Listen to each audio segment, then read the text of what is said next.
Dana Perino is co-anchor of America's Newsroom, co-host of The Five, and one of the best people in television. She joins us tonight. Dana, thanks so much for coming on. I'm not going to ask you to respond to a lot of that script, but I don't want to put you in a position. Alex, that was great. Yeah, that was really good. But let's stand back and consider a president who has not yet completed his first year in office. And this is not an attack, merely an observation, who finds the media organizations that have cheerled for him for 2 years suddenly talking about replacing him midstream. I've never seen anything like that before. What do you make of it? Well, it was just last week that the White House communications team did a little dog and pony show to the different media outlets and chastised them for the bad coverage that they've been getting. And many news outlets actually complied. I remember listening to one NPR report the next morning or two, and it was about inflation and Build Back Better, and I couldn't believe my ears. I almost had to stop and rewind, transcribe it, and read it like Alex did, because it was like that good for the Biden administration.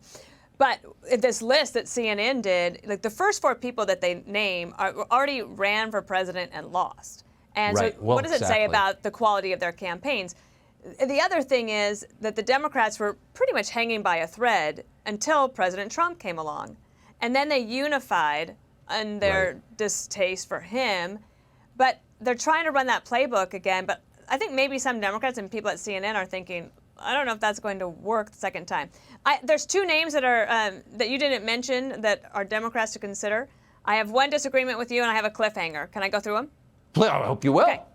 First one is Governor Jared Polis of Colorado. This is a liberal Democrat, but he is also somebody who has been fearless in talking about COVID. And this week he said, that's true. The emergency is over. I'm not going to tell people what they can wear on their face. We are moving on. The other thing that he's done, Tucker, is he's talked about eliminating the state income tax in Colorado so that that state can remain competitive. So that's different and fresh thinking, and I think the Democrats might want to pay attention to that. I strongly agree with that. I wonder, though, can I just ask you to pause? Yeah. So his line about, the COVID emergency is over, he's a politician, there are political considerations behind it, but that's still not what the Atlantic magazine is saying. It's still pretty brave within the context. I'm wondering if Democratic voters are offended by that.